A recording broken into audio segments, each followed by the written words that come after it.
আসসালামু আলাইকুম ভিউয়ার্স, তোমরা কেমন আছো? আশা করি তোমরা অনেক ভালো আছো। আলহামদুলিল্লাহ আমি অনেক ভালো আছি। আজ ঘরে কিছু সামান্য উপকরণ দিয়ে মজাদার একটি চমৎকার ভর্তা তৈরি করব। তো চলো ভিডিওটি শুরু করা যাক।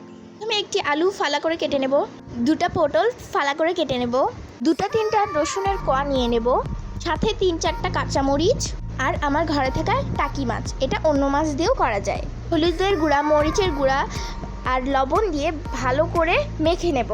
চুলার উপর একটি ফ্রাই প্যান বসিয়ে দেবো, তার ভিতরে তেল দিব, এরপর সবগুলো উপকরণ দিয়ে দেব, এরপর এপিট ওপিট ভেজে নেব।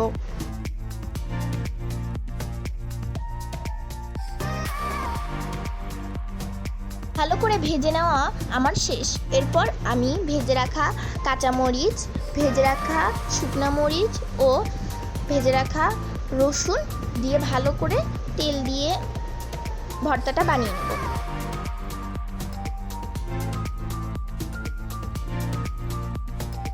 ভেজে রাখা আলুটা আমি চটকে নেব,